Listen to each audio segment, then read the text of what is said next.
একটা চূড়ান্ত কথা আপনারা বাবাদেরকেও বলি, একটা গুরুত্বপূর্ণ কথা মনে রাখবেন।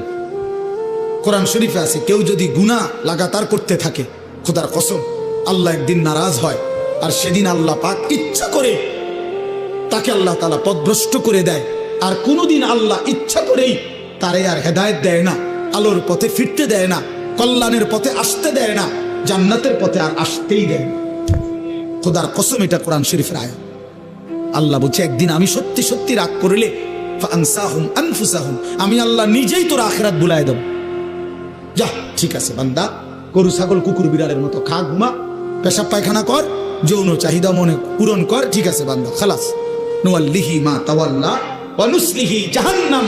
যা বান্দা, তোরে উল্টো পথে চলছিস, চলতে থাকো উল্টো, আমিও তোরে উল্টো পথে চালায়া দিলাম। তো মনে রাখো, একদিন ওয়া নুসলিহি জাহান্নাম, উল্টো পথে চলতে চলতে একদিন তোমারে আমি আল্লাহ ধাক্কা দিয়া লাথি দিয়া ফেরেশতাকে বলে জাহান্নামে ফেলে দেব, জাহান্নামে ফেলে দেব। নবী সাল্লাল্লাহু আলাইহি সাল্লামের জীবিত থাকাকালীন যেমন নবীজির সামনে উচ্চ স্বরে কথা বলার অনুমতি ছিল না, নবীজির ইন্তেকালের পরেও সাহাবায়ে কেরাম কোনোদিন নবীজির এই মদিনায় মসজিদে নববীতে রওজা শরীফের সামনে উচ্চ স্বরে কথা বলেন।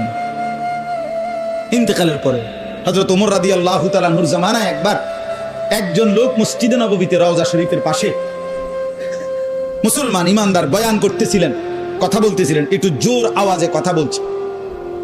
প্রথমে একদিন নিষেধ করাইছে তাকে, দ্বিতীয় দিন আবার আরেকবার যখন আরেকটু জোরে বলছে, আবার একবার দইরা ঘাড়ে দইরা, ওমর তো ওমরে ঘাড়ে দইরা বাইর করে দিছে, মুসলিম তুমি বাইর, তোমার ওয়াজের খেতা গেল যাবে, তোর ওয়াজ লাগলো, তুই জানো না এখানে রাসূলুল্লাহ সাল্লাল্লাহু আলাইহি ওয়াসাল্লাম আছে।